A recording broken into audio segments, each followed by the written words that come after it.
മക്കയിലെ ഹറം പ്രദേശത്തിന്റെ പുറത്തുള്ള തൻഈം എന്ന് പറയുന്ന ഒരു തുറസ്സായ സ്ഥലത്തേക്ക് ഖുറൈശികൾ ഒരു മനുഷ്യന്റെ കൈയും കാലും കെട്ടിയിട്ട് വലിച്ചിഴച്ച് കൊണ്ടുവരികയാണ്.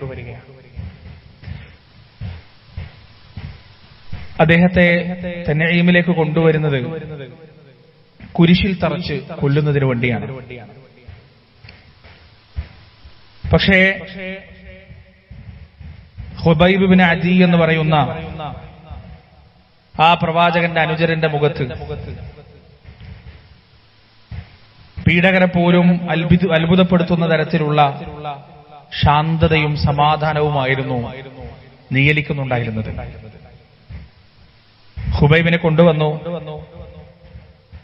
ആ വലിയ മരക്കുരിശിന്റെ മുന്നിൽ അവിടെ കിടത്തി കൈകാലുകളിലെ കെട്ടഴിച്ച് ആ മരത്തിൽ കെട്ടിയിട്ട് കോടാലി കൊണ്ടും വാളുകൊണ്ടും ആവർത്തിച്ച് വെട്ടി കൊലപ്പെടുത്താൻ പോവാണ്. ആ സമയത്ത് തന്നെ കുരിശിലേറ്റുന്നതിന് മുന്നേ മഹാനായ ആ സ്വഹാബി തന്റെ ഘാതകരോടായി ആവശ്യപ്പെട്ടു, എനിക്ക് 2 റക്അത്ത് നമസ്കരിക്കണം. കൊല്ലപ്പെടാൻ പോകുന്ന ഒരു മനുഷ്യന്റെ അവസാനത്തെ ആഗ്രഹമെന്ന രീതിയിൽ അവർ ഖുബൈബിനെ 2 റക്അത്ത് നമസ്കരിക്കാൻ അനുവദിച്ചു. ഏറ്റവും സുന്ദരമായ രീതിയിൽ ഖുബൈബ് ഇബ്നു അദി റളിയല്ലാഹു അൻഹു 2 റക്അത്ത് നമസ്കരിച്ചു. നിസ്കാരം കഴിഞ്ഞതിന് ശേഷം തന്റെ വധം കാണാൻ നിൽക്കുന്ന ആളുകളോടായി, തന്നെ വധിക്കാൻ തയ്യാറായി നിൽക്കുന്ന തന്റെ ഘാതകരോടായി ഖുബൈബ് ഇബ്നു അദി റളിയല്ലാഹു അൻഹു പറഞ്ഞു, മരണത്തെ പേടിച്ചിട്ടാണ് ഇവൻ നിസ്കാരം ഇങ്ങനെ നീട്ടിക്കൊണ്ടിരിക്കുന്നത് എന്ന നിങ്ങളുടെ ആരോപണത്തെ ഞാൻ ചിന്തിച്ചിട്ടില്ല എങ്കിൽ ഞാനും ഇനിയും ഒരുപാട് നേരം നിസ്കരിക്കുമായിരുന്നു എന്ന് അദ്ദേഹം പറഞ്ഞു. അദ്ദേഹത്തെ കുരിശിലേറ്റി കയ്യിലുള്ള മൂർച്ചയുള്ള ആയുധങ്ങൾ കൊണ്ട് ആ മഹാനായ സ്വഹാബിയുടെ ശരീരത്തേക്ക് തീർത്തും പേർത്തും കുത്താൻ തുടങ്ങി. ചോരയും മാംസവും ആ ശരീരത്തിൽ നിന്ന് പുറത്തേക്ക് വരാൻ തുടങ്ങി. അന്നതിന് ചുക്കാൻ പിടിച്ചുകൊണ്ടിരുന്ന അബൂ സുഫിയാൻ പിന്നീട് അദ്ദേഹം ഇസ്ലാം സ്വീകരിച്ചു. അബൂ സുഫിയാൻ റളിയല്ലാഹു അൻഹു അദ്ദേഹത്തിന്റെ അടുത്ത് ഖുബൈബിന്റെ അടുത്ത് പോയി ചോദിച്ചു, ഈ കഴുമരത്തിൽ, ഈ കൊലപാതകത്തിന്റെ കുരിശിൽ നിനക്ക് പകരം മുഹമ്മദും സല്ലല്ലാഹു അലൈഹി വസല്ലം, നീ നിന്റെ കുടുംബത്തോടൊപ്പം സമാധാനവുമായി ഇരുന്നെങ്കിൽ എത്ര നന്നായിരുന്നു എന്ന് നീ ഇപ്പൊ ആലോചിക്കുന്നുണ്ടോ എന്ന് ചോദിച്ചു. മഹാനായ ഖുബൈബ് ഇബ്നു അദി റളിയല്ലാഹു അൻഹു മറുപടി പറഞ്ഞു, ഞാൻ എന്റെ കുടുംബത്തോടൊപ്പം സമാധാനത്തോടെ ഇരിക്കുമ്പോ എന്റെ പ്രവാചകന്റെ കാലിനൊരു മുള്ളു തറക്കുന്നത് പോലും ഞാൻ ഇഷ്ടപ്പെടില്ല. എന്നിട്ടാണോ ഈ കുരിശിന്റെ കഴുമരത്തിൽ, ഈ കൊലപാതകത്തിന്റെ മരത്തിൽ എന്റെ പ്രവാചകൻ എന്റെ പകരം നിൽക്കണമെന്ന് ഞാൻ ആഗ്രഹിക്കുന്നു എന്ന് നിങ്ങൾ എന്നോട് ചോദിക്കുന്നത്? പ്രിയപ്പെട്ടവരെ, അവസാനം ശരീരത്തിൽ മാരകമായ കുത്തും വെട്ടുമേറ്റ് മരണപ്പെടാൻ പോകുമ്പോ ആ സ്വഹാബി ഷഹാദത്തിന്റെ തൊട്ടു മുന്നേ ഒരു പാട്ടുപാടി, യാ അല്ലാഹ്, നിനക്ക് വേണ്ടി, നിന്റെ കലിമത്തിന് വേണ്ടി ഏത് ഭാഗത്തേക്ക് ചെരിഞ്ഞു വീണാലും എന്താണ് പ്രശ്നം? കുത്തപ്പെടുന്ന, വെട്ടപ്പെടുന്ന എന്റെ ഈ ശരീരത്തിന്റെ മുറിവേറ്റ ഭാഗങ്ങൾ നീ അനുഗ്രഹിച്ചാൽ പിന്നെ എനിക്ക് എന്താണ് പ്രശ്നം എന്റെ റബ്ബേ എന്ന് പറഞ്ഞിട്ട് ഈ ലോകത്ത് നിന്ന് ഖുബൈബ് ഇബ്നു അദി റളിയല്ലാഹു അൻഹു വിടവാങ്ങുകയാണ്, ഷഹാദത്ത് നേടുകയാണ്. ഖുബൈബ് റളിയല്ലാഹു അൻഹുവിന്റെ മരണത്തിന് സാക്ഷിയായിരുന്ന സഈദ് ഇബ്നു ആമിർ എന്ന് പറയുന്ന സ്വഹാബി, അദ്ദേഹം ഇസ്ലാം സ്വീകരിച്ചിട്ടില്ല. ഈ കൊലപാതകം കാണുന്നതിന് വേണ്ടി കൂടി നിന്ന മനുഷ്യന്മാരുടെ കൂട്ടത്തിൽ അദ്ദേഹം മുൻനിരയിലുണ്ടായിരുന്നു. ആ മുൻനിരയിൽ നിന്ന് ഖുബൈബിന്റെ നെഞ്ചത്തേക്കും വയറിനും കഴുത്തിനും ആവർത്തിച്ച് കുത്തുന്നത് നോക്കി നിൽക്കുകയാണ് സഈദ് ഇബ്നു ആമിർ. അന്ന് അദ്ദേഹത്തിന് പ്രത്യേകിച്ച് ഒന്നും തോന്നിയില്ല, അദ്ദേഹത്തിന് വലിയ പ്രയാസമൊന്നും തോന്നിയില്ല. പക്ഷേ ഖുബൈബ് റളിയല്ലാഹു അൻഹുവിന്റെ മുഖത്ത് നേരിച്ചിരുന്ന ആ ശാന്തത, കൂർത്തമൂർത്ത ഇരുമ്പിന്റെ ശക്തിയുള്ള ആയുധങ്ങൾ ശരീരത്തിന്റെ അകത്തേക്ക് തറച്ചു കയറുമ്പോഴും പതറാതെ നിന്നിരുന്ന ആ ശൗര്യം, തളരാതെ നിന്നിരുന്ന ആ ശാന്തത, അത് സയ്യിദിനെ വല്ലാതെ ആലോചിപ്പിച്ചു, വല്ലാതെ ചിന്തിപ്പിച്ചു. സയ്യിദിന്റെ ജീവിതത്തിൽ പലപ്പോഴും ഖുബൈബിന്റെ രക്തത്തിൽ കുളിച്ച എന്നാൽ ശാന്തത മങ്ങാത്ത ആ രംഗം ആവർത്തിച്ചാവർത്തിച്ചു വന്നു. ആ ഒരൊറ്റ കാരണം കൊണ്ട് ഒരു സ്വഹാബിയുടെ ഷഹാദത്ത് സ്വീകരിച്ച് അതിന് സാക്ഷ്യം വഹിച്ച ഒറ്റ കാരണം കൊണ്ട് പിന്നീട് സഈദ് ഇബ്നു ആമിർ റളിയല്ലാഹു അൻഹു ഇസ്ലാമിലേക്ക് വരികയാണ്. ഷഹാദത്തുൽ മജിലാണ്. കാലങ്ങൾക്കിപ്പുറം ഉമർ റളിയല്ലാഹു അൻഹുവിന്റെ ഭരണകാലത്ത് സഈദ് ഇബ്നു ആമിറിനെ സിറിയയുടെ ഹോംസ് പ്രവിശ്യയിലെ ഗവർണറായി ഉമർ റളിയല്ലാഹു അൻഹു നിയമിക്കുകയാണ്. അങ്ങനെ കുറച്ചു നാളുകൾ കഴിഞ്ഞപ്പോ ഉമർ റളിയല്ലാഹു അൻഹു ആ പ്രവിശ്യക്കാരോട് സഈദ് ഇബ്നു ആമിറിനെ കുറിച്ച് ചോദിച്ചു, എന്താണ് അദ്ദേഹത്തെ കുറിച്ച് നിങ്ങളുടെ അഭിപ്രായം, എങ്ങനെയാണ് അദ്ദേഹത്തിന്റെ ഭരണം? 4 പരാതികളുണ്ട് അമീറുൽ മുഅ്മിനീൻ എന്ന നാട്ടുകാർ പറഞ്ഞു. അതിലൊന്നാമത്തെ പരാതി, സയ്യിദ് പുറത്തു വരണമെങ്കിൽ സൂര്യൻ നന്നായി ഉദിച്ച് വെയിൽ വരണമെന്നാൽ മാത്രമേ സയ്യിദ് പുറത്തു വരുള്ളൂ, അതല്ലാതെ അദ്ദേഹം പുറത്തു വരുന്ന ഞങ്ങൾ കണ്ടിട്ടില്ല സുബഹനിസ്കാരത്തിനല്ലാതെ. രണ്ടാമത്തത്, അദ്ദേഹത്തിന്റെ കൃത്യനിർവഹണം ഒരിക്കലും രാത്രിയിൽ ഉണ്ടാവാറില്ല, രാത്രിയിൽ അദ്ദേഹത്തെ കാണാറേയില്ല, അദ്ദേഹത്തെ ആരും സംസാരിക്കാനൊന്നും രാത്രിയിൽ അദ്ദേഹത്തെ കിട്ടാറില്ല. മൂന്നാമത്തത്, മാസത്തിൽ ചില ദിവസങ്ങളിൽ സയ്യിദിനെ വീട്ടിൽ നിന്ന് പുറത്തേക്ക് കാണുകയില്ല, അദ്ദേഹം വീടിന്റെ അകത്ത് തന്നെയായിരിക്കുന്നു, പുറത്തു വന്ന് നോക്കുക പോലുമില്ല. നാലാമത്തത്, അദ്ദേഹം ആളുകളുമായി പബ്ലിക്കിൽ ഇങ്ങനെ സംസാരിച്ചു കൊണ്ടിരിക്കുമ്പോ, പൊതു ചർച്ചകൾ നടന്നുകൊണ്ടിരിക്കുമ്പോൾ അദ്ദേഹം പെട്ടെന്ന് ബോധം കെട്ടുപോകും, പെട്ടെന്ന് അദ്ദേഹത്തിന്റെ ബോധം നഷ്ടപ്പെടും, അദ്ദേഹം നിലത്തേക്ക് വീഴും. ഈ 4 പരാതികൾ ഉമർ റളിയല്ലാഹു അൻഹുവിന് കിട്ടി. അങ്ങനെ ഉമർ റളിയല്ലാഹു അൻഹു അമീറുൽ മുഅ്മിനീൻ അദ്ദേഹം സഈദ് ഇബ്നു ആമിറിനെ വിളിപ്പിച്ചു. എന്നിട്ട് ചോദിച്ചു, എന്താണ് സഈദ് ഈ 4 പരാതികളുടെ നിനക്ക് ബോധിപ്പിക്കാനുള്ള കാരണം എന്താണെന്ന് സഈദിനോട് ചോദിച്ചപ്പോ സഈദ് പറഞ്ഞു, ഞാൻ സൂര്യൻ ഉദിച്ചിട്ട് മാത്രം പുറത്തേക്ക് വരുന്നതിന്റെ കാരണം എനിക്ക് അടിമകളോ ഭൃത്യന്മാരോ ഇല്ല. എന്റെ സ്വന്തം കുടുംബത്തിന് പാകം ചെയ്യാനുള്ള റൊട്ടിയുടെ മാവ് സുബഹ് നമസ്കാരം കഴിഞ്ഞ് കുഴച്ച് പാകപ്പെടുത്തി എന്റെ ഭാര്യയെ സഹായിച്ചിട്ടാണ് ഞാൻ എന്നും എന്റെ കൃത്യത്തിന് വേണ്ടി പുറത്തിറങ്ങാറുള്ളത്, ഔദ്യോഗിക കാര്യങ്ങൾക്ക് വേണ്ടി പുറത്തിറങ്ങാറുള്ളത്. അതുകൊണ്ടാണ് ഞാൻ പുറത്തേക്ക് ഇറങ്ങാൻ താമസിക്കുന്നത്. രണ്ടാമത്തെ കാരണം, എന്തുകൊണ്ടാണ് നിങ്ങൾ ഒരിക്കലും രാത്രി നിങ്ങൾ ആർക്കും കിട്ടാത്തത്, എന്തുകൊണ്ടാണ്? സയ്യിദ് പറഞ്ഞു, അമീറുൽ മുഅ്മിനീൻ, പകൽ ഞാൻ ജനങ്ങൾക്ക് വേണ്ടി മാറ്റിവെക്കുന്നു, രാത്രി ഞാൻ എന്റെ റബ്ബിന് വേണ്ടി മാറ്റിവെക്കുന്നു. മൂന്നാമതായി സയ്യിദ് പറഞ്ഞു, എന്തുകൊണ്ടാണ് ചില മാസങ്ങൾ ചില ദിവസങ്ങളിൽ നിങ്ങൾ തീരെ പുറത്തേക്ക് കാണാത്തത്, എന്തുകൊണ്ടാണ്? സയ്യിദ് പറഞ്ഞു, എനിക്ക് ഒരൊറ്റ ഡ്രസ്സ് മാത്രമേ ഉള്ളൂ, ഒരൊറ്റ വസ്ത്രം മാത്രമേ എനിക്കുള്ളൂ, ഞാനത് കഴുകിയിട്ട് പലപ്പോഴും എനിക്ക് ഉണങ്ങാൻ കാത്തിരിക്കേണ്ടി വരാറുണ്ട്, അതുകൊണ്ടാണ് ചില ദിവസങ്ങളിൽ എന്നെ പുറത്തേക്ക് കാണാത്തത്. നാലാമത് ഉമർ ഇബ്നുൽ ഖത്താബ് റളിയല്ലാഹു അൻഹു ചോദിച്ചു, എന്തുകൊണ്ടാണ് നിങ്ങൾ പബ്ലിക്കിൽ നിൽക്കുന്ന സമയത്ത്, പൊതുവായ കാര്യങ്ങൾ ഇടപെടുന്ന സമയത്ത്, ആളുകളോട് ഔദ്യോഗിക കാര്യങ്ങൾ സംസാരിച്ചു കൊണ്ടിരിക്കുന്ന സമയത്ത് നിങ്ങൾ ബോധം കെടാൻ കാരണം എന്താണെന്ന് ചോദിച്ചപ്പോ സയ്യിദ് ഇബ്നു ആമിർ റളിയല്ലാഹു അൻഹുവിന്റെ കണ്ടപടറി. അദ്ദേഹത്തിന് സംസാരിക്കാൻ കഴിയുന്നില്ല, അദ്ദേഹത്തിന് പൂർത്തിയാക്കാൻ കഴിയുന്നില്ല.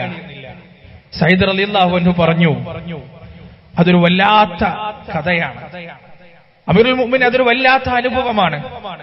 കാരണം വർഷങ്ങൾക്ക് മുമ്പ് ഖുബൈബ് ഇബ്നു അദി എന്ന് പറയുന്ന എന്റെ സഹോദരൻ, അദ്ദേഹത്തെ ഒരു ഗോത്രക്കാർ ചതിയിലൂടെ പിടിച്ച് ബദറിൽ അദ്ദേഹം നടത്തിയ ധീരമായ പോരാട്ടത്തിന് പകരം വീട്ടുന്നതിനു വേണ്ടി അദ്ദേഹത്തെ മരക്കുരിശിൽ കെട്ടിയിട്ട് അദ്ദേഹത്തിന്റെ ശരീരത്തിലേക്ക് കുന്തം കൊണ്ടും കോടാലി കൊണ്ടും വാളുകൊണ്ടും ആഞ്ഞാഞ്ഞ് വെട്ടുകയും കുത്തുകയും ചെയ്തപ്പോ അതിന് സാക്ഷ്യം വഹിച്ച മനുഷ്യന്മാരുടെ കൂട്ടത്തിൽ ഞാൻ 1ാം നിരയിൽ ഉണ്ടായിരുന്നു. പിന്നീട് അള്ളാഹു എനിക്ക് ഹിദായത്ത് തന്നപ്പോ ഖുബൈബ് ഇബ്നു അദിയുടെ ആ രംഗം ഓർമ്മ വരുമ്പോഴെല്ലാം എന്റെ ശരീരത്തിനത് താങ്ങാൻ കഴിയുന്നില്ല, എന്റെ മനസ്സിനത് താങ്ങാൻ കഴിയുന്നില്ല, താങ്ങാൻ കഴിയാതെ ഞാൻ ബോധം കെട്ട് വീഴുകയാണെന്ന് പറഞ്ഞപ്പോ ഉമർ ഇബ്നുൽ ഖത്താബ് റളിയല്ലാഹു അൻഹു അദ്ദേഹത്തിന്റെ കണ്ണ് നിറയാണ്. അദ്ദേഹം സഈദ് ഇബ്നു ആമിർ റളിയല്ലാഹു അൻഹുവിന്റെ കൂടെ കരയുന്ന കാഴ്ചയാണ് പ്രിയപ്പെട്ടവരെ നമ്മൾ കാണുന്നത്. അല്ലാഹുവിന്റെ റസൂൽ സല്ലല്ലാഹു അലൈഹി വസല്ലമക്ക് വഹീ ലഭിച്ച ആദ്യത്തെ 3 വർഷം രഹസ്യമായിട്ടായിരുന്നു പ്രബോധനം. ആ രഹസ്യ പ്രബോധനം കാര്യമായി നടന്നത് അർഖമിന്റെ വീട്ടിലാണ്. പ്രവാചകന്റെ വായിൽ നിന്ന് ഉതിർന്നു വീഴുന്ന വഹീന്റെ മുത്തുമണികൾ ഒപ്പിയെടുക്കുന്നതിന് വേണ്ടി ഇസ്ലാം സ്വീകരിച്ച പാവപ്പെട്ടവരും അശരണരും അരികവൽക്കരിക്കപ്പെട്ടവരുമായ സ്വഹാബികൾ അർഖമിന്റെ വീട്ടിൽ ഒരുമിച്ച് കൂടി. അള്ളാഹുവിന്റെ കൽപ്പന വന്നു, മുഹമ്മദ് സല്ലല്ലാഹു അലൈഹി വസല്ലം പരസ്യപ്പെടുത്തേണ്ട സമയം അതിക്രമിച്ചിരിക്കുന്നു, പരസ്യമായി പ്രഖ്യാപിക്കേണ്ട സമയം അതിക്രമിച്ചിരിക്കുന്നു. അല്ലാഹുവിന്റെ റസൂൽ സല്ലല്ലാഹു അലൈഹി വസല്ലം സഫാ കുന്നിന്റെ മുകളിൽ വെച്ചും കഅബാലയത്തിന്റെ പരിസരത്ത് വെച്ചും ലാ ഇലാഹ ഇല്ലല്ലാഹ് എന്ന വഹ്ദാനിയത്തിന്റെ കലിമത്ത് ആവർത്തിച്ച് ഉരുവിട്ടു. അറ്റമില്ലാത്ത കണക്കില്ലാത്ത പീഡനങ്ങളുടെയും പ്രയാസങ്ങളുടെയും ഒറ്റപ്പെടുത്തലുകളുടെയും ബഹിഷ്കരണങ്ങളുടെയും ഏറിന്റെയും ആട്ടിന്റെയും കുത്തിന്റെയും നോവിന്റെയും എല്ലാം നാളുകളായിരുന്നു പിന്നീട് മുസ്ലിം സമുദായത്തെ കാത്തിരുന്നത്. എത്രയെത്ര മറക്കാനാകാത്ത പേരുകളാണ് പ്രിയപ്പെട്ടവരെ. അമ്മാറിന്റെ പേര് നമുക്ക് മറക്കാൻ കഴിയോ? യാസറിന്റെ പേര് നമുക്ക് മറക്കാൻ കഴിയോ? ബിലാലിന്റെ പേര് നമുക്ക് മറക്കാൻ കഴിയോ? സുമയ്യയുടെ പേര് നമുക്ക് മറക്കാൻ കഴിയോ? റളിയല്ലാഹു അൻഹും വറദു അൻഹു. എന്നാൽ നമ്മൾ ആവർത്തിച്ച് കേട്ട് പരിചയിച്ച് തഴമ്പിച്ച പേരുകൾക്കപ്പുറത്ത് ചരിത്രത്തിന്റെ താളുകളിൽ പോലും വിസ്മരിക്കപ്പെട്ട ഒരുപാട് പേരുകളുണ്ട്. സ്ത്രീകളും പുരുഷന്മാരും അടങ്ങുന്ന ഒരുപാട് മനുഷ്യന്മാർ, പാവപ്പെട്ട അടിമകൾ, ആർക്കും വേണ്ടാത്ത അടിമകൾ. പക്ഷെ രാജാതിരാജനായ അല്ലാഹു സുബ്ഹാനഹു വ തആല ലാ ഇലാഹ ഇല്ലല്ലാഹ് എന്ന വഹ്ദാനിയത്തിന്റെ കലിമത്ത് ലോകത്ത് മുഴുവൻ പരക്കുന്നതിന്റെ മുന്നേ ആ ലാ ഇലാഹ ഇല്ലല്ലാഹയുടെ അമാനത്തേൽപ്പിച്ചത് ആ പാവപ്പെട്ട മനുഷ്യരുടെ കൈകളിലേക്കായിരുന്നു. ലുബൈന എന്ന് പറയുന്ന ഒരു അടിമപ്പെണ്ണ് ഉമർ റളിയല്ലാഹു അൻഹുവിന്റെ അടിമയാണ്, അടിമ സ്ത്രീയാണ്. ഉമർ റളിയല്ലാഹു ഇസ്ലാം സ്വീകരിക്കുന്നതിന്റെയും എത്രയോ മുന്നേ ലുബൈനയെ ഉമർ റളിയല്ലാഹു അൻഹു ചമ്മട്ടി ഉപയോഗിച്ച് അടിക്കുമായിരുന്നു. രാവിലെ മുതൽ ഉച്ചവരെ അടിക്കുമായിരുന്നു. ഉമർ റളിയല്ലാഹു അൻഹുവിന്റെ ശരീരത്തിന്റെ ശക്തിയും ഊക്കും എത്രയാണെന്ന് നമുക്കറിയാം. അങ്ങനെ അടിച്ചടിച്ച് തളർന്നു കഴിഞ്ഞാൽ ഉമർ ഇബ്നുൽ ഖത്താബ് റളിയല്ലാഹു അൻഹു കിതക്കുമായിരുന്നു. എന്നിട്ട് ഉമർ റളിയല്ലാഹു അൻഹു ലുബൈനയോട് പറയുമായിരുന്നു, പെണ്ണെ, ഞാൻ നിർത്തിയത് നിന്നോട് കരുണ തോന്നിയിട്ടല്ല, ഞാൻ തളർന്നിട്ടാണ്, ഞാൻ ക്ഷീണിതനായിട്ടാണ്, അതുകൊണ്ടാണ് ഞാൻ നിർത്തിയത് എന്ന് ഉമർ റളിയല്ലാഹു അൻഹു പറയുമായിരുന്നു. ഉമർ റളിയല്ലാഹു അൻഹു അത് പറയുമ്പോഴെല്ലാം ലുബൈനയുടെ മറുപടി, ഉമർ, എന്റെ ശരീരം നിങ്ങൾക്ക് അവകാശപ്പെട്ടതാണ്, എന്നാൽ എന്റെ ആത്മാവ് എന്റെ റബ്ബിന് മാത്രം അവകാശപ്പെട്ടതാണ്. ഉമർ, നിങ്ങൾ നിങ്ങളുടെ റബ്ബിന് വിധേയപ്പെട്ടിട്ടില്ല എങ്കിൽ, നിങ്ങൾ നിങ്ങളുടെ റബ്ബിനെ അനുസരിച്ചിട്ടില്ല എങ്കിൽ, നിങ്ങൾ എന്നോട് ഈ ചെയ്യുന്നതിനേക്കാൾ എത്രയോ ഭീകരമായിരിക്കും ആ രക്ഷിതാവിന്റെ കയ്യിൽ നിന്ന് നിങ്ങൾക്ക് അനുഭവിക്കേണ്ടി വരിക എന്ന് ലുബൈന എന്ന ആ അടിമപ്പെണ്ണ് ഉമർ ഇബ്നുൽ ഖത്താബ് റളിയല്ലാഹു അൻഹുവിനോട് പറഞ്ഞതായി ഇബ്നു ഇസ്ഹാഖ് അടക്കമുള്ള ചരിത്രകാരന്മാർ രേഖപ്പെടുത്തുന്നുണ്ട്. മഹാനായ അബൂബക്കർ സിദ്ദീഖ് റളിയല്ലാഹു അൻഹു ലുബൈനയുടെ ഈ വേദനയും പ്രയാസവും കണ്ടിട്ട് പണം കൊടുത്ത് മോചിപ്പിക്കുകയാണ് ചെയ്തത്. പ്രിയപ്പെട്ടവരെ, ഉമ്മു ഉബൈസ് എന്ന് പറയുന്ന ഒരു പെണ്ണ്, അബൂജഹലിന്റെ ഉമ്മു ഉബൈസ് എന്ന് പറയുന്ന അടിമപ്പെണ്ണ് ബനൂ തഈം ഗോത്രത്തിന്റെ കീഴിലുള്ള അടിമപ്പെണ്ണായിരുന്നു. ആ പെണ്ണിനെ അവര് ഇസ്ലാം സ്വീകരിച്ചപ്പോ ബനൂ തഈം ഗോത്രം ആ പെണ്ണിനെ ഉപയോഗിച്ചത് അവരുടെ അടിമപ്പാളയത്തിൽ നിന്ന് ഇനി ഒരാൾ പോലും ഇസ്ലാമിലേക്ക് പോകാതിരിക്കാൻ ഉമ്മു ഉബൈസിന് അത്രയും കനത്ത ശിക്ഷ കൊടുക്കണം. ആ ശിക്ഷ കണ്ടിട്ട് ബാക്കിയുള്ള ആളുകൾ മുഴുവൻ പേടിക്കണം, ബാക്കിയുള്ള അടിമകൾ മുഴുവൻ ഇസ്ലാമിനെ കുറിച്ച് ചിന്തിക്കാൻ പോലും പാടില്ല എന്നവർ ഉറച്ചു തീരുമാനിച്ചു. ഉമ്മു ഉബൈസിന് വേണ്ടി അവർ ഒരു ഇരുമ്പിന്റെ വസ്ത്രമുണ്ടാക്കി. ആ ഇരുമ്പിന്റെ വസ്ത്രം അറേബ്യയിലെ ചുട്ടുപൊള്ളുന്ന മരുഭൂമിയിൽ വെച്ച് അവർ തിളപ്പിച്ചു. എന്നിട്ട് ഉമ്മു ഉബൈസിന്റെ നഗ്നമായ മേനിയിൽ ആ ഇരുമ്പിന്റെ വസ്ത്രം ധരിപ്പിച്ചു. ചുട്ടുപൊള്ളുന്ന മരുഭൂമിയിൽ ആ ഇരുമ്പിന്റെ വസ്ത്രവും ധരിച്ച് പൊള്ളലേറ്റ് ഉമ്മു ഉബൈസ് എന്ന് പറയുന്ന ആ പാവപ്പെട്ട സ്ത്രീ നിന്നു. ഖുറൈശി ഗോത്രത്തിൽപ്പെട്ട പ്രമാണിമാർ മാറി മാറി ചാട്ടവാറുകൊണ്ട് ആ ഇരുമ്പിന്റെ വസ്ത്രം കൊണ്ട് മറയാത്ത മേനികളിൽ അടിച്ചുകൊണ്ടിരുന്നു. അവര് മാറി മാറി അവരുടെ മേലെ കയറി നിന്നുകൊണ്ടിരുന്നു. പല രീതിയിൽ ഉപദ്രവിച്ചു. അവരോട് പറഞ്ഞു, ലാത്തയെ വിളിക്ക്, ഉസ്സയെ വിളിക്ക്, മനാത്തയെ വിളിക്ക്, ആവർത്തിച്ചു പറഞ്ഞുകൊണ്ടിരുന്നു. പക്ഷേ മിണ്ടിയില്ല.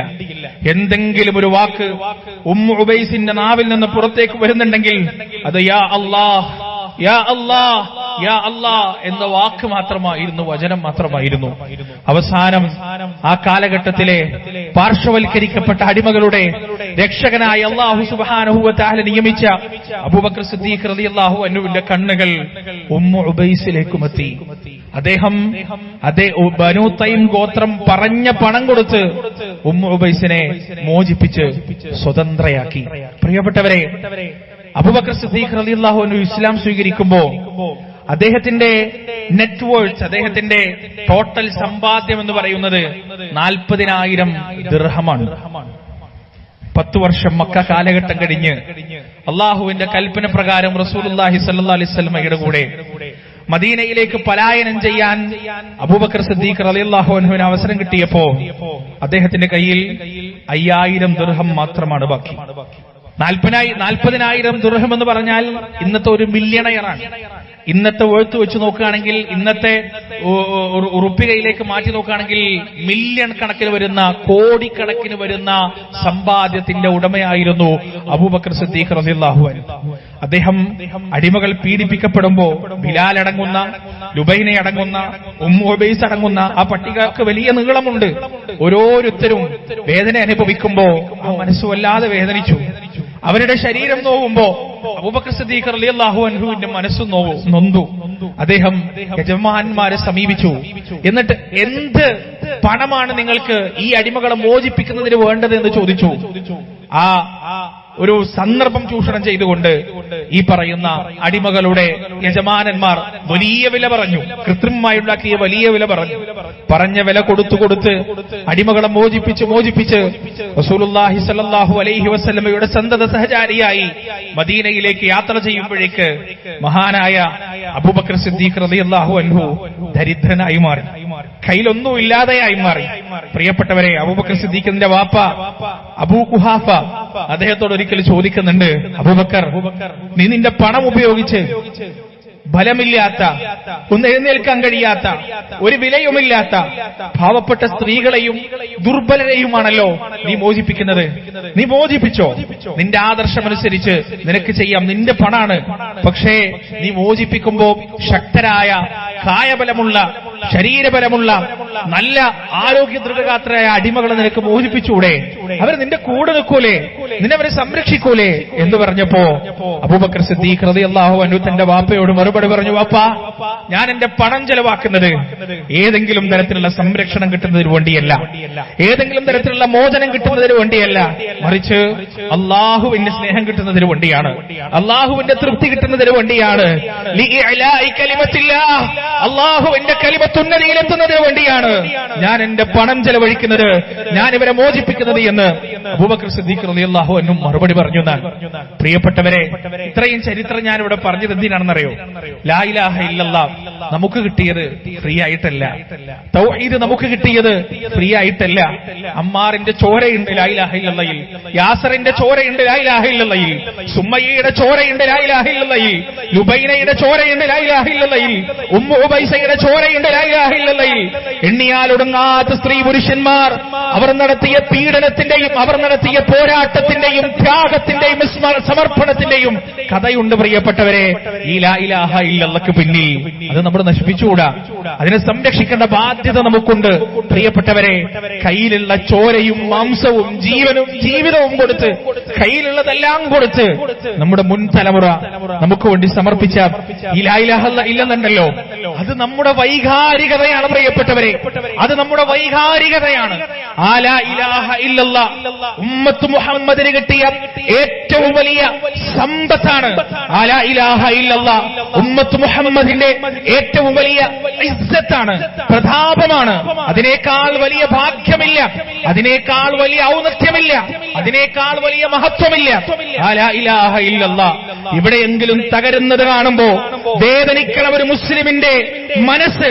ആ ലാ ഇലാഹ ഇല്ലല്ലാഹ് തകരുന്നതിനനുസൃതമായ പ്രവർത്തനങ്ങൾ ഉമ്മത്തിന്റെ ഉള്ളിലുണ്ടാകുമ്പോ പ്രിയപ്പെട്ടവരെ, വേദനിക്കണം ഉമ്മത്തിന്റെ മനസ്സ്, മുസ്ലിമിന്റെ മനസ്സ്.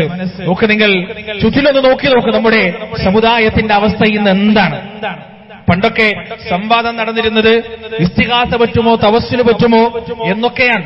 ഇന്ന് സംവാദം നടന്നുകൊണ്ടിരിക്കുന്നത് മറുപടിയും മറുമറുപടിയും നടന്നുകൊണ്ടിരിക്കുന്നത് മടവൂര് പടച്ചോനാണോ എന്ന പേരിലാണ്, മടവൂര് മുദബ്ബിറുൽ ആലമാണോ അല്ലയോ എന്ന പേരിലാണ്. ഒരു ഉളുപ്പുമില്ലാതെ ഒരു നാണവുമില്ലാതെ ഇത്തരത്തിലുള്ള കെട്ടുകഥകൾ സമൂഹ മധ്യത്തിൽ പ്രചരിപ്പിച്ചുകൊണ്ടിരിക്കുന്നു. അള്ളാഹുവിന്റെ ശക്തമായ പാർശ്വത്തിൽ നിന്ന് ഉമ്മത്തിനെ അടർത്തിയെടുത്ത് ഈ പറയുന്ന ഒരു കഴിവുമില്ലാത്ത, ഒരു ഉപകാരവും ചെയ്യാൻ കഴിയാത്ത, ഒരു ഉപദ്രവവും ചെയ്യാൻ കഴിയാത്ത, സ്വന്തം ജീവിതത്തിലുണ്ടായ പ്രതിസന്ധികളെ പോലും തരണം ചെയ്യാൻ കഴിയാത്ത CM മടവൂരിനെ പോലെയുള്ള ദുർബലരായ മനുഷ്യർ. ജീവിച്ചിരിക്കുമ്പോൾ തന്നെ അദ്ദേഹം ദുർബലനാണ്, മരണപ്പെട്ടപ്പോൾ അദ്ദേഹം അതിനേക്കാൾ ദുർബലനാണ്. അത്തരത്തിലുള്ള മനുഷ്യരിലേക്ക് രാജാതിരാജനായ അള്ളാഹുവിന് പകരം, സർവശക്തനായ റബ്ബിന് പകരം, സർവശിഷ്ടാവായ റബ്ബിന് പകരം ഇത്തരത്തിലുള്ള ഉപകാരവും ഉപദ്രവവും ചെയ്യാൻ കഴിയാത്ത ബിംബങ്ങളിലേക്ക് മുസ്ലിം ഉമ്മത്തിനെ പറിച്ചു നടാൻ പൗരോഹിത്യം ആഞ്ഞു ശ്രമിച്ചുകൊണ്ടിരിക്കുന്നു. അല്ലാഹു സുബ്ഹാനഹു വ തആല പരിശുദ്ധ ഖുർആനിൽ നമുക്ക് മുന്നറിയിപ്പ് നൽകുകയാണ്. അല്ലാഹു പറയാൻ, യാ അയ്യുഹല്ലദീന ആമനൂ ഇന്ന കസീറൻ മിനൽ അഹ്ബാരി വർ-റുഹ്ബാൻ ലയഅകുലൂന അംവാലൻ നാസി ബിൽ ബാത്തിൽ വയസുദ്ദൂന അൻ സബീലില്ലാഹ്. സത്യവിശ്വാസികളെ, നിശ്ചയം പണ്ഡിതന്മാരിലും പുരോഹിതന്മാരിലും പെട്ട വലിയ വിഭാഗം, രണ്ടു കൂട്ടരെ കുറിച്ചാണ് പറഞ്ഞത്. പണ്ഡിതന്മാരിലും പുരോഹിതന്മാരിലും പെട്ട വലിയൊരു വിഭാഗം അവര് ചെയ്തുകൊണ്ടിരിക്കുന്നത് എന്താണ്? ലയഅകുലൂന അംവാലൻ നാസി ബിൽ ബാത്തിൽ. ജനങ്ങളുടെ സമ്പത്ത് അവർ അന്യായമായി തിന്നുകൊണ്ടിരിക്കുകയാണ്, അന്യായമായി കൊള്ളയടിച്ചുകൊണ്ടിരിക്കുകയാണ്. വയസുദ്ദൂന അൻ സബീലില്ലാഹ്. അങ്ങനെ കൊള്ളയടിക്കണമെന്നുണ്ടെങ്കിൽ, ജനങ്ങളുടെ സമ്പത്ത് അത്തരത്തിൽ അപഹരിക്കണമെന്നുണ്ടെങ്കിൽ അവരൊന്നാമതായി ചെയ്യേണ്ടത് എന്താണെന്നറിയുമോ? വയസുദ്ദൂന അൻ സബീലില്ലാഹ്. അള്ളാഹുവിന്റെ മാർഗത്തിൽ നിന്ന് ആ ജനങ്ങളെ തെറ്റിക്കേണ്ടതുണ്ട്. അള്ളാഹുവിന്റെ മാർഗത്തിൽ അടിയുറച്ചു നിൽക്കുന്ന ഒരു ജനവിഭാഗത്തെ ചൂഷണം ചെയ്യാൻ കഴിയില്ല പ്രിയപ്പെട്ടവരെ. അള്ളാഹുവിന്റെ പാശത്തിൽ മുറുകെ പിടിക്കുന്ന ഒരു ജനവിഭാഗത്തെ പറ്റിക്കാൻ കഴിയില്ല, കബളിപ്പിക്കാൻ കഴിയില്ല. കാരണം അവരുടെ വിശ്വാസം എന്താണ്? ഖുല്ലൈ യുസീബനാ ഇല്ലാ മാ കതബല്ലാഹു ലനാ ഹുവ മൗലാനാ വഅലല്ലാഹി ഫല്യതവക്കലിൽ മുഅ്മിനൂൻ. നബിയെ പറഞ്ഞു കൊടുക്കുക, നബിയെ പഠിപ്പിച്ചു കൊടുക്കുക, അവിടെ ഹൃദയത്തിലേക്ക് ഇട്ട് കൊടുക്കുക. എന്താണത്? ലൈയുസീബനാ, ഞങ്ങളെ ബാധിക്കുകയില്ല. ഇല്ലാ മാ കതബല്ലാഹു ലനാ, അല്ലാഹു ഞങ്ങൾക്ക് എഴുതിയതല്ലാതെ, അല്ലാഹു ഞങ്ങൾക്ക് വിധിച്ചതല്ലാതെ ഞങ്ങളെ ഒന്നും ബാധിക്കുകയില്ല. ഹുവ മൗലാനാ, അവനാണ് ഞങ്ങളുടെ രക്ഷാധികാരി.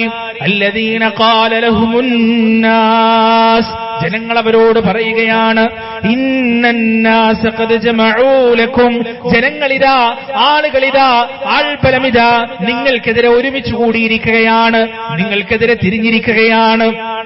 ഫഖ്ശൗഹും, അതുകൊണ്ട് ഭയപ്പെടുക, പേടിക്കുക, മുൻകരുതലുകൾ എടുക്കുക. അവരുടെ പ്രതികരണം എന്താണ്? ഫസാദഹും ഈമാനാ, അവരുടെ ഈമാനത വർദ്ധിക്കുന്നു. വഖാലു, അവർ പറയുകയാണ്, ഹസ്ബുനല്ലാഹ്, ഞങ്ങളിതാ അല്ലാഹുവിൽ ഭരമേൽപ്പിക്കുന്നവരാണ്. വനിഅമൽ വകീൽ, ഭരമേൽപ്പിക്കാൻ ഏറ്റവും നല്ലവൻ അവനല്ലാതെ മറ്റാരാണ്? പ്രിയപ്പെട്ടവരെ, ഈ ഒരു വിശ്വാസവുമായി നടക്കുന്ന, ഈ ഒരു വിശ്വാസം കൊണ്ട് നടക്കുന്ന ഒരു മുസ്ലിമിനെ ആർക്കാണ് ചൂഷണം ചെയ്യാൻ കഴിയുക? ആർക്കാണ് ഭയപ്പെടുത്താൻ കഴിയുക? ജീവിതത്തിൽ പരീക്ഷണങ്ങൾ വരുമ്പോ അല്ലാഹു പറഞ്ഞല്ലോ, ലനബ്ലുവന്നകും ബിശൈഇൻ മിനൽ ഖൗഫി വൽ ജൂഇ വനഖ്സിൻ മിനൽ അംവാലി വൽ അൻഫുസി വസ്സമറാത്ത് വബശ്ശിരിസ് സ്വാബിരീൻ. ഭയം കൊണ്ട് ഞാൻ നിങ്ങളെ പരീക്ഷിക്കും, വിശപ്പ് കൊണ്ട് ഞാൻ നിങ്ങളെ പരീക്ഷിക്കും, ഉറ്റവരുടെയും ഉടയവരുടെയും മരണം കൊണ്ട് ഞാൻ നിങ്ങളെ പരീക്ഷിക്കും, കൃഷിനാശം കൊണ്ട് ഞാൻ നിങ്ങളെ പരീക്ഷിക്കും, സാമ്പത്തിക നഷ്ടം കൊണ്ട് ഞാൻ നിങ്ങളെ പരീക്ഷിക്കും. വബശ്ശിരിസ് സ്വാബിരീൻ, ക്ഷമിക്കുന്നവർക്കാകുന്നു സന്തോഷ വാർത്ത. ആരാണ് ക്ഷമിക്കുന്നവർ?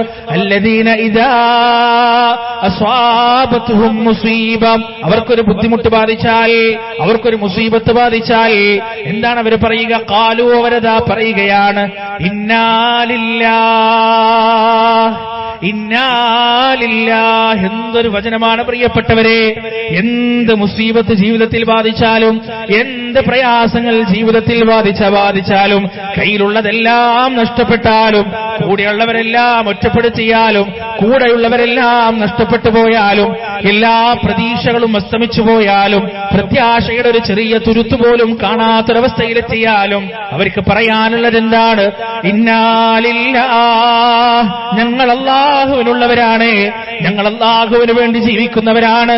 ഇന്ന സ്വലാത്തി വനുസുക്കി വമഹ്യായ വമമാതി ലില്ലാഹി റബ്ബിൽ ആലമീൻ. എന്റെ നമസ്കാരവും എന്റെ ബലികർമ്മവും എന്റെ ജീവിതവും മരണവും എന്റെ എല്ലാം എന്റെ റബ്ബിന് വേണ്ടിയുള്ളതാണ്. ഇന്നാലില്ലാഹ്, ഞാൻ എന്റെ റബ്ബിന് വേണ്ടിയുള്ളതാണ്. എന്റെ റബ്ബിന് വേണ്ടി നിലകൊള്ളുന്നവനാണ്. എന്റെ റബ്ബിന് വേണ്ടി നിലപാടെടുക്കുന്നവനാണ്. എന്റെ റബ്ബിന് വേണ്ടി കരയുന്നവനാണ്. എന്റെ റബ്ബിന് വേണ്ടി സന്തോഷിക്കുന്നവനാണ്. എന്റെ റബ്ബിന് വേണ്ടി ദുഃഖിക്കുന്നവനാണ്.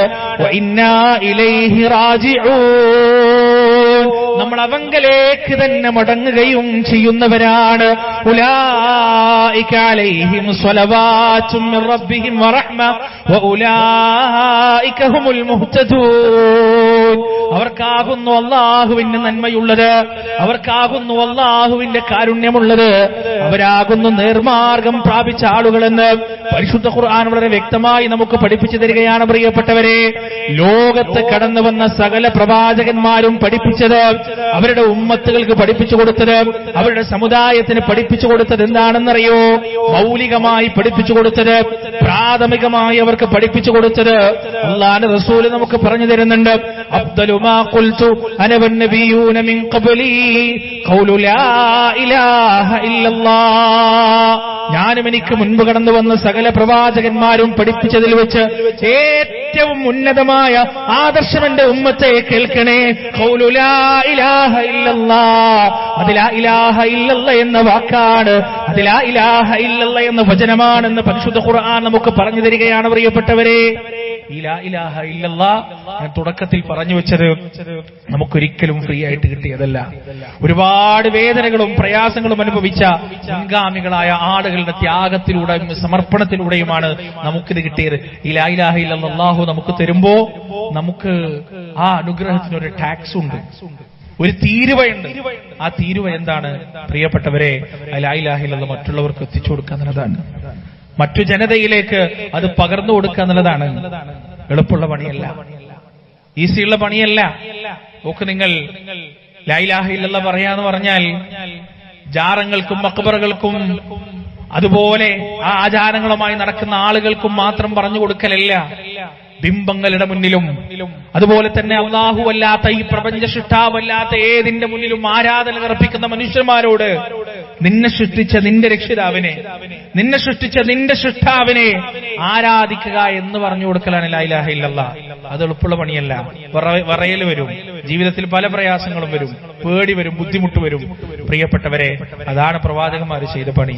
അത് പറഞ്ഞിട്ടാണ് ആളുകൾ കൊല്ലപ്പെട്ടതെന്ന്, അത് പറഞ്ഞിട്ടാണ് പ്രവാചകന്മാർ കൊല്ലപ്പെട്ടത്. ചില പ്രവാചകന്മാരൊക്കെ അക്രമം ഭയന്ന് മരപ്പൊത്തിൽ ഒളിച്ചിട്ട് ആ മരം, ആ പ്രവാചകൻ ആ മരപ്പൊത്തിൽ ഉണ്ട് എന്ന് ഇവർക്ക് മനസ്സിലായി.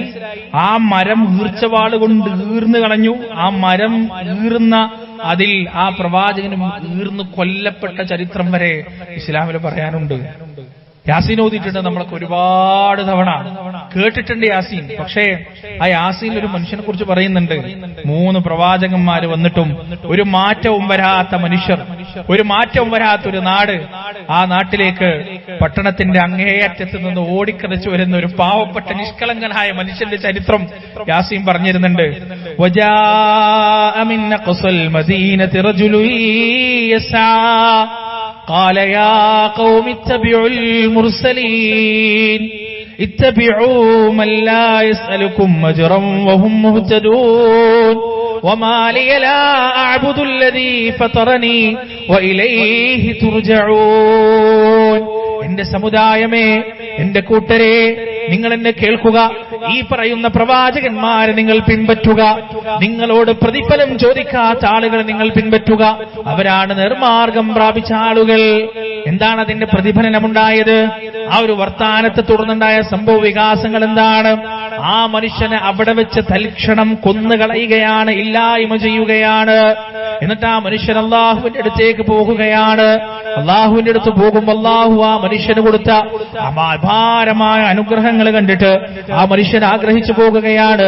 യാ ലൈത ഖൗമി യഅലമൂൻ ബിമാ ഗഫറ ലീ റബ്ബി വജഅലനീ മിനൽ മുക്രമീൻ. ഞാൻ പറയുന്നതാണ് ശരി, ഞാൻ പറഞ്ഞതായിരുന്നു ശരിയെന്ന് മരിക്കുന്നതിന്റെ മുന്നേ എന്റെ സമുദായം അറിഞ്ഞിരുന്നെങ്കിൽ എത്ര നന്നായിരുന്നു. ബിമാ ഗഫറ ലീ റബ്ബി വജഅലനീ മിനൽ മുക്രമീൻ. ഇതാ എന്റെ റബ്ബ് എനിക്ക് പുറത്തു തന്നിരിക്കുന്നു, എന്നെ ബഹുമാനിച്ചിരിക്കുന്നു, ആദരിച്ചിരിക്കുന്നു എന്നാ മനുഷ്യൻ പറയാൻ. പ്രിയപ്പെട്ടവരെ, ഈ ഒരു ത്വര ഉണ്ടല്ലോ നമുക്ക് കിട്ടിയ ലാ ഇലാഹ ഇല്ലല്ലാഹ്, അത് മറ്റുള്ളവർക്ക് എത്തിച്ചു കൊടുക്കാൻ, മറ്റുള്ളവർക്ക് പറഞ്ഞു കൊടുക്കാനുള്ള ആ ത്വര ഉണ്ടല്ലോ, അതിനാണ് പറയുന്നത് ഇഅലാഇ കലിമത്തില്ലാ, അള്ളാഹുവിന്റെ കലിമത്ത് ഉന്നതിയിലെത്തിക്കാൻ വേണ്ടിയുള്ള ശ്രമം. അള്ളാഹുവിന്റെ കലിമത്ത് ഉന്നതിയിലെത്തിക്കാൻ വേണ്ടിയുള്ള ശ്രമം. ഒന്ന് സ്വയം വിചിന്തനം നടത്തി നോക്കുക. ഞാൻ എത്രത്തോളം അത് ചെയ്തിട്ടുണ്ട് എന്റെ ജീവിതത്തിൽ. ഈ റബ്ബിന്റെ കലിമത്ത് ഒരാൾക്കെങ്കിലും എത്തിച്ചു കൊടുക്കാൻ, ഏത് മതക്കാരനായാലും ജാതിക്കാരനായാലും നമ്മുടെ പരിചയ വലയത്തിലുള്ള ആർക്കും അള്ളാഹുവിന്റെ ഈ കലിമത്ത് എത്തിച്ചു കൊടുക്കുന്നതിന് വേണ്ടി ഞാൻ എത്ര ആലോചിച്ചിട്ടുണ്ട്, ഞാൻ എത്ര ശ്രമിച്ചിട്ടുണ്ട്, ഞാൻ എത്ര പരിശ്രമം നടത്തിയിട്ടുണ്ട്. പേടിയാണ് നമുക്ക് പ്രിയപ്പെട്ടവരെ. ഇതിങ്ങനെ പറയുമ്പോ തീവ്രവാദിയാക്കി കളയോ, ഭീകരവാദിയാക്കി കളയോ? പ്രിയപ്പെട്ടവരെ, ലോകത്ത് കടന്നു വന്ന പ്രവാചകന്മാരാരെയും ആ സമുദായം പൂമാലിട്ട് സ്വീകരിച്ചിട്ടില്ല. കാരണം ലാ ഇലാഹ ഇല്ലല്ലാഹ്, ലാ ഇലാഹ ഇല്ലല്ലാഹ്. കാരണം ലാ ഇലാഹ ഇല്ലല്ലാഹ്ക്കെതിരെയാണ് ശക്തമായി പിശാച് ഇടപെടുക. ലാ ഇലാഹ ഇല്ലല്ലാഹ്ക്ക് വേണ്ടിയാണ് ശക്തമായി പിശാചുകളുടെ കൂട്ടാളികൾ ഇടപെടുക. ലാ ഇലാഹ ഇല്ലല്ലാഹ്ക്ക് എതിരെ നിൽക്കുന്ന ആളുകൾക്ക് ഏറ്റവും കൂടുതൽ ഉറഞ്ഞു തുള്ളലുണ്ടാകുക ഈ ലാ ഇലാഹ ഇല്ലല്ലാഹ് പറയുമ്പോഴാണ്. അതുകൊണ്ട് എന്റെ സംസാരം അവസാനിപ്പിക്കുമ്പോ എന്റെ മുന്നിലിരിക്കുന്ന എന്റെ സഹോദരന്മാരോട് എനിക്ക് പറയാനുള്ളത്, നിങ്ങളാലാവുന്ന രൂപത്തിൽ, നിങ്ങളാൽ കഴിയുന്ന രൂപത്തിൽ അള്ളാഹുവിന്റെ കലിമത്ത് മറ്റുള്ളവരിലേക്ക് എത്തിച്ചു കൊടുക്കുന്നതിന് വേണ്ടിയുള്ള ശ്രമം നടത്തുക, അതിനുവേണ്ടി പരിശ്രമിക്കുക, അതിനുവേണ്ടി ആഗ്രഹിക്കുക. നമ്മുടെ ജീവിതത്തിന്റെ പരമമായ ലക്ഷ്യം പ്രിയപ്പെട്ടവരെ ഇഅലാഇ കലിമത്തില്ലാഹ്, അള്ളാഹുവിന്റെ കലിമത്ത് ഉന്നതിയിലെത്തിക്കുക എന്നതാണ്. അള്ളാഹുവിന്റെ കലിമത്തിന്റെ പ്രചാരകരാവുക എന്നതാണ്. അള്ളാഹുവിന്റെ കലിമത്തിന്റെ പ്രബോധകരാവുക എന്നതാണ്. ആ കൃത്യമായി നിർവഹിക്കുക, അതിനുവേണ്ടി ജീവിക്കുക, അതിനുവേണ്ടി വിയർപ്പൊഴുക്കുക, അതിനുവേണ്ടി സമയം ചെലവഴിക്കുക, അതിനുവേണ്ടി സമ്പത്ത് ചെലവഴിക്കുക, അതിനുവേണ്ടി കരയുക, അതിനുവേണ്ടി ദുആ ചെയ്യുക. അതിനെന്നെയും ഒരു കാരണമാക്കണേ എന്ന് റബ്ബിനോട് ആത്മാർത്ഥമായി ആവർത്തിച്ച് പ്രാർത്ഥിക്കുകയും ചെയ്യുക. യാ അല്ലാഹ്, ജീവിതത്തിന്റെ അവസാനം വരെ ലാ ഇലാഹ ഇല്ലല്ലാഹ് മുറുകെ പിടിക്കാൻ ഞങ്ങൾക്ക് ഏവർക്കും നീ തൗഫീഖ് നൽകണേ അല്ലാഹ്. അവസാനം ഈ ലോകത്തുനിന്ന് തിരിച്ചു വരുമ്പോ ലാ ഇലാഹ ഇല്ലല്ലാഹ് എന്ന വഹദാനിയത്തിന്റെ കലിമത്ത് ഉച്ചരിച്ചുകൊണ്ട് നിന്നിലേക്ക് മടങ്ങി വരാൻ ഞങ്ങൾക്ക് നീ തൗഫീഖ് നൽകുകയും ചെയ്യണേ അല്ലാഹ്. ربنا آتنا في الدنيا حسنة وفي الآخرة حسنة وقنا عذاب النار وآخر دعوانا أن الحمد لله رب العالمين والسلام عليكم ورحمة الله.